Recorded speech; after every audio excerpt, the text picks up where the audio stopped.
அண்மைச் செய்தியை பார்த்துக் கொண்டிருக்கிறோம். காஞ்சிபுரம் காரப்பேட்டையில் மருத்துவக் கல்லூரி மாணவர்களுக்கு கடைசி நேரத்தில் ஹால் டிக்கெட் தர மறுப்பு தெரிவிக்கப்பட்டிருக்கிறது. இது தொடர்பான அண்மைச் செய்தியை பார்த்துக் கொண்டிருக்கிறோம். கூடுதல் விவரங்களோடு செய்தியாளர் துரை வெங்கடேசன் இணைப்பில் இருக்கிறார். துரை வெங்கடேசன், முழு விவரம் என்ன?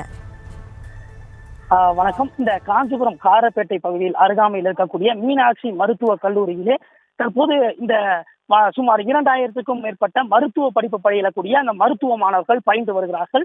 இந்த நிலையிலே தற்போது இந்த ஏற்கனவே இவருக்குள்ளான அக்கா தம்பி உறவு முறையிலே தற்போது இந்த பாகப்பிரிவினையானது ஏற்பட்டு அவருடைய தந்தை மறைவுக்கு பின்னர் தற்போது இந்த கல்லூரி நிர்வாகமானது இந்த மருத்துவக் கல்லூரி நிர்வாகமானது தற்போது இவர்களுக்கிடையே மாறி இருக்கிறது. இந்த நிலையிலே தற்போது அவர்கள் நிர்ணயத்துக்கு ஏற்கனவே இந்த கல்லூரியை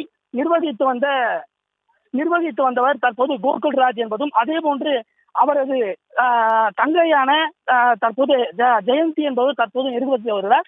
இதனிலே இவர்களுக்குள்ளாக அந்த ஏற்பட்டிருக்கக்கூடிய அந்த பிரச்சனையின் காரணமாக இந்த மருத்துவ கல்லூரி பயிலக்கூடிய அந்த மருத்துவ மாணவர்கள் தற்போது ஏற்கனவே கோகுல்ராஜ் நிர்ணயித்த தொகையினை தற்போது இந்த கல்லூரி நிர்வாகமானது ஏற்க மறுத்திருக்கிறது. இதன் காரணமாக தற்போது மாணவர்களுக்கு தற்போது 9:30 மணி அளவில் அந்த தேர்வானது நடைபெற உள்ள நிலையிலே தற்போது வரை ஆல் டிக்கெட் வழங்கப்படாமல் தான் நிர்ணயித்த தொகையினை செலுத்த வேண்டும் என தற்போது வலியுறுத்தி தொடர்ந்து இந்த பிரச்சனையானது எழும்பி வருகிறது. தொடர்ந்து தற்போது மாணவர்கள் அழுத நிலையிலேயே தற்போது அந்த ஆல் டிக்கெட் வழங்கப்படாமல் இருந்து வருவதன் காரணமாக தற்போது தேர்வு எழுதுவதற்கு ஒரு கேள்விக்குறியான ஒரு நிலையானது ஏற்பட்டிருக்கிறது.